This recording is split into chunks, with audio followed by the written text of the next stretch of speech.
గ్రామీణ ఉపాధి హామీ పనులను పటిష్టంగా అమలు చేయాలని, పని ప్రదేశం లోపల కనీస సౌకర్యాలు కల్పించాలని తెలంగాణ వ్యవసాయ కార్మిక సంఘం డిమాండ్ చేస్తా ఉన్నాం.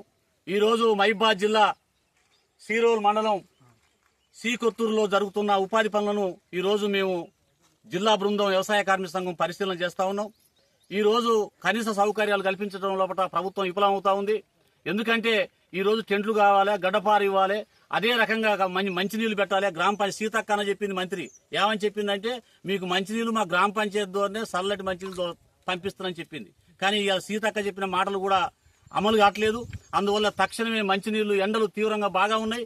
అట్లాగే ఎండ కొడుతున్న సమయం లోపల వాళ్ళందరికీ కూడా ఎండ వడదెబ్బకు గురి కాకుండా వాళ్ళందరికీ కూడా కాపాడవలసిన బాధ్యత ఈ ప్రభుత్వం మీద ఉన్నది.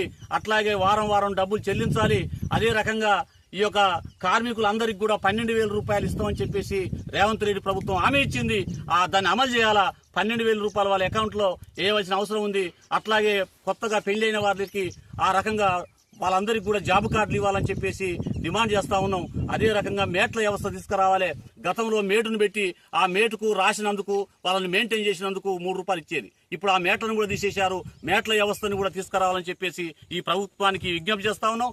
అదే రకంగా కనీస సౌకర్యాలతో పాటు ఈ రోజు ఫీల్డ్ అసిస్టెంట్లకు వేతనాలు 4 నెలల నుంచి వేతనాలు రావట్లేదు. ఎమ్మటే వాళ్ళకు జీతాలు చెల్లించాలి. వాళ్ళకు కనీస వేతనం 26,000 ఫీల్డ్ అసిస్టెంట్కి ఇవ్వాలని చెప్పేసి మేము తెలంగాణ వ్యవసాయ కార్మిక సంఘం డిమాండ్ చేస్తా ఉన్నాం.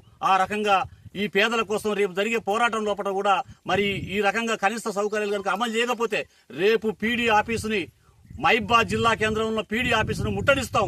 మా సమస్యలు పరిష్కారం వరకు కూడా పోరాటం చేస్తామని చెప్పేసి ఈ ప్రభుత్వాన్ని హెచ్చరిస్తా ఉన్నాం. వర్ధిల్లాలి తెలంగాణ వ్యవసాయ కార్మిక సంఘం. తెలంగాణ వ్యవసాయ కార్మిక సంఘం.